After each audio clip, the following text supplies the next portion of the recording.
It seems like now we're back, for good, to the era of sequels. Actually, no. It doesn't just seem like it. We're really living the era of sequels in cinema with a lot of force. But why is this happening? What's going on? Toy Story 5, Ice Age 6, Mission Impossible 8, Fast and Furious 11. What's happening in Hollywood? Is it that they're running out of ideas over there, or is there something bigger behind all this? If you're a movie fan and want to understand what's really going on behind all this, stay with me until the end, because what I'm going to show you will change how you see these sequels. Let's go! Welcome to Cine lovers. Lately, all we've been hearing are sequel announcements. Besides the ones I mentioned, we'll have Shrek 5, Minions 3, Encanto 2, and even Coco 2. Pixar is giving us these as a gift. Hopefully they're good, but obviously, besides sequels, new movies are also coming out. But sequels are way stronger right now. So for every new movie, there are about 5 sequels. So, to start, I like sequels, but wait, because well, I think every fan of a franchise will like a sequel, but only if it has a good script, a story to tell. Because many sequels we see are just for money. Unfortunately, studios are producing stuff that doesn't make much sense. The story often feels like they forgot the previous movie. It's like the person who wrote the sequel didn't even watch the last films of that franchise, so it's turning into something that's a bit disappointing in some franchises. Others manage to avoid that quite well, but most of them seem like let's just make something in 2 hours and make money. Unfortunately, that's about it. That's why people are so wary when a sequel is announced, right? That famous phrase, hopefully they don't ruin the movie. That's why. While you're here, leave a comment. Which movie do you think deserves a sequel? Comment below. The first reason studios decide to make a sequel is simple. Let's say they have $100 million to make a movie. Do they make a sequel to a movie that's already a hit, or do they make a new story nobody's ever heard of? Obviously, 90% of the time they'll choose a sequel to a movie everyone already knows, because a sequel is a safe bet. Sometimes it doesn't seem like it, right? Because they shoot themselves in the foot. But no, sequels are safe. It's more guaranteed money than an original movie, because you've already gotten attached to the characters, to the story. Whether it's the second or third movie, there's already a previous story.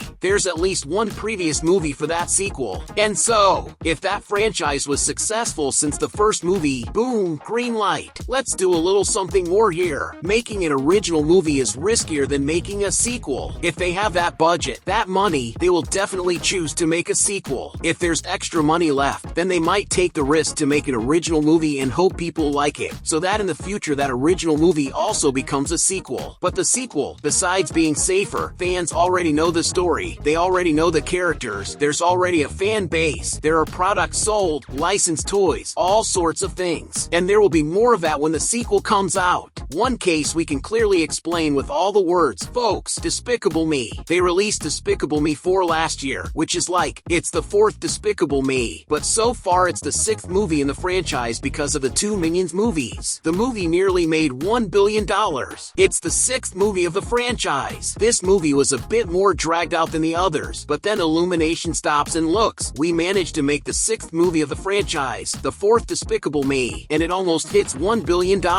Should we stop? No, we won't stop. That's why Minions 3 was announced. And for me, Despicable Me 5 is just a matter of time before they announce it. When Minions 3 is out, they will announce it, because there's no way. How do you make 6 movies in a franchise, and it practically hits $1 billion? If Illumination thinks, what do we do? Migration 2 or Despicable Me 5? Despicable Me 5 or some original movie X that nobody knows? Despicable Me 5. You get it? As long as it keeps making money, they will keep making them. Like I said, some stories can't continue anymore, but they try to squeeze as much as possible out of it. Despicable Me 4, they managed to do something cool, but it was already more dragged out. Now, to make another movie, they have to have a great idea or simply say, there's still an audience people will want to watch. This also falls under the curse of the 4th movie. You can notice, almost always, not all, some manage to save themselves, but almost always, when a franchise reaches the 4th movie, things go downhill. Things fall apart. I even made a video explaining it in more detail. I won't go on here, but it's a special video I made about the curse of the 4th movie. And so, some franchises past the 4th movie, Toy Story, Shrek, Despicable Me is already going there. Adding the Minions, it's already going for the 7th movie, and many others. But if there's a good story, even better if it's successful. It's successful and has a good story, it continues.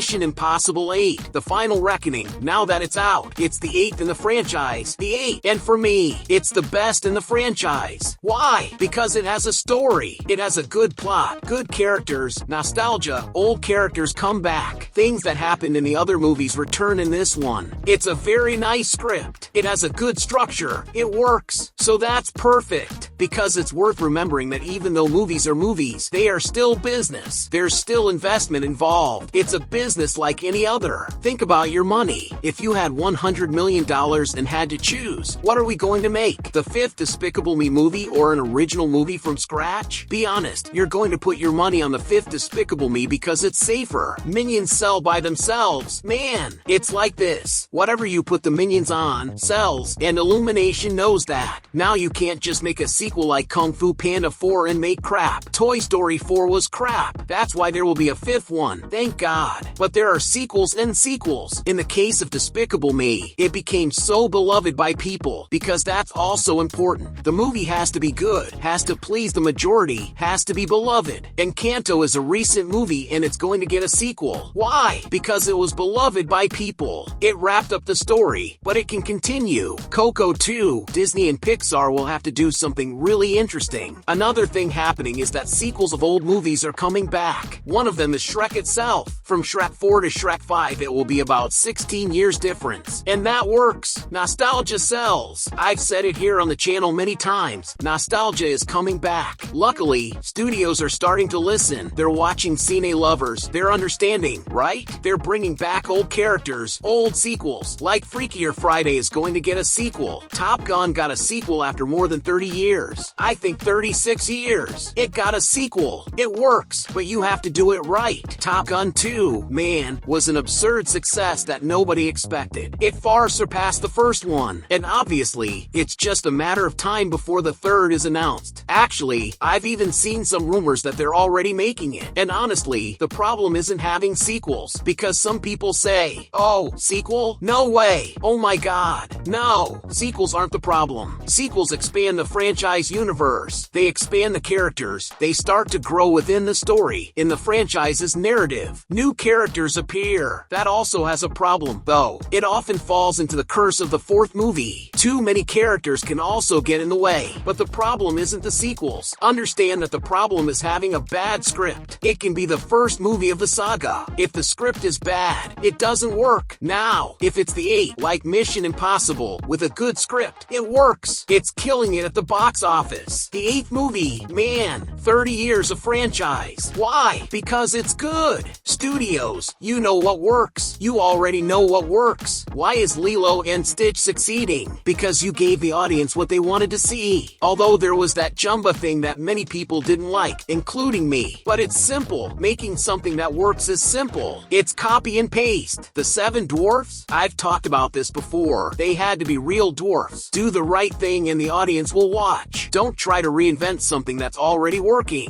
If you're going to invent good things. Add good things. Thanks. And besides bringing a sequel years later, like Top Gun, Shrek 5, you bring a whole group of fans along. Fans who are already fans of the franchise and new fans. Shrek 1, from the early 2000s, 25 years later, the 5th movie is coming out. Just think, whoever was 25 when the first movie came out will be 50 when the 5th comes out. My god! People will be going with their dad, their kid, maybe even their grandkid. Man, that's why it has to be something good. It has to add a lot of interesting and positive things to the franchise to bring in new generations. It's not about changing the look. It's not about changing the look like Shrek 5. That's not it. That's not what we want. No more of that. It's about maintaining quality. Shrek 5 has everything to please both the fans who watched the franchise when they were kids, teenagers, adults, and the kids of those people. This works with many sequels. Top Gun was one of those. Almost 4 decades later, I obviously hadn't seen Top Gun 1 in theaters. I wasn't even born. I went to watch Top Gun 2 in the cinema. Great movie. I loved it. And then I became a fan of the franchise. But why did I and many others become fans of the franchise? Speaking for myself, myself, I watched the second movie, loved it, and said, wow, what a great movie. I'm going to watch the first one again now with a different perspective to understand things I didn't get before. That's it. You consolidate a franchise again in the present time and bring in new audiences, new fans. Now, if Top Gun 2 had been crap, I would say, what? No way I'm watching the first one. I won't watch it. I won't even rewatch the second one, or watch the first, and I'd even tell other people not to watch it. See how simple it is? Just make a movie that pleases. And speaking of sequels, who'll be the hooded villain in Zootopia 2? Could it be Nick's dad or humans? And Rio 3? Is Disney preparing that for us? Click there. Thanks so much for watching this video, and until the next Cine lovers.